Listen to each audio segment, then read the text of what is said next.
देखिए आज अपन पढ़ने वाले हैं बहुलक कैसे निकालते हैं। प्रश्न दिया गया है उदाहरण नंबर 5 है 14 अध्याय में। इस तरह से आपको प्रश्न में प्राप्त प्रश्न में इतनी टेबल बनी आएगी और लिखा रहेगा बहुलक ज्ञात कीजिए। तो सबसे पहले हम यहाँ से देखना चालू करते हैं कि परिवारों की संख्या जो बारंबारता है। तो देखिए इसमें बारंबारता इसकी 7 है, इसकी 8 है, इसकी 2 है, इसकी 2 है और इसकी 1 है। तो सबसे बड़ी बारंबारता कौन सी इसमें?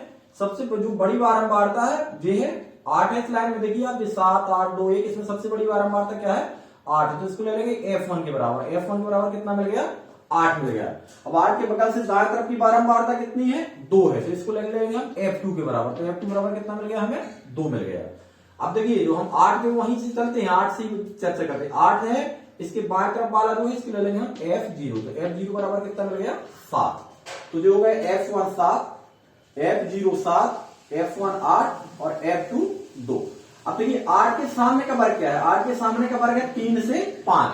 ये 3 से 5 है तो इसका मतलब है कि इसका जो निम्न वाला पद है वो कितना है? 3 है।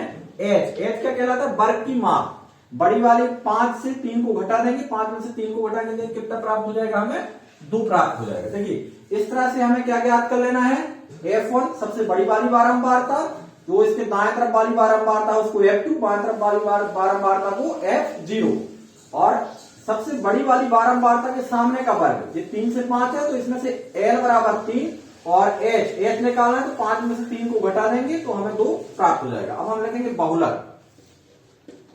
बहुलक बराबर सूत्र लिख लें, इसके बाद हम बताते हैं क्या है। L प्लस कोष्टक में F1 माइनस F0 नीचे 2F1 माइनस F0 और F2 कोष्टक बंद और H।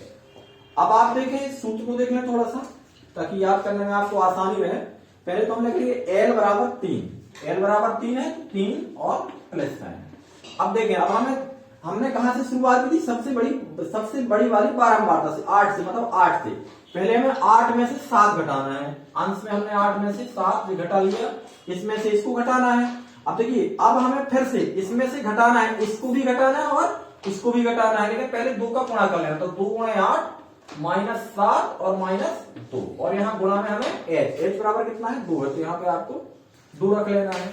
अब इसके बाद बहुत आसान सा है, 3 धन 8 में से 7 के बचा 1, 8 दूनी 16 और 7 में 2 जोड़ गए तो जो हो गया 9 और गुणा में पहले से आपका 2 है।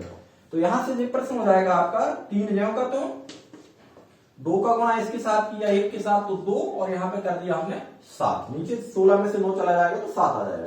अब कितना आ गया? 2/7। यहाँ भाग दे दीजिए आप 2 में 7 का। भाग नहीं जा रहा तो दशमलव आ गया तो यहाँ शून्य आ गया। 7 दूनी 14, 20 में से 14 गए तो कितने बचे? 6। भाग नहीं जाने का शून्य, 7 8 56। अब फिर कितना बच गया? 4 बच गया। इस तरह से देखिए कितना गया? 0.28। तो 3 ज्यों करते हो और 0.28 इसमें ऐड हो जाएगा तो हो जाएगा 3.28। इस तरह से हम बहुलक ज्ञात कर लेते हैं।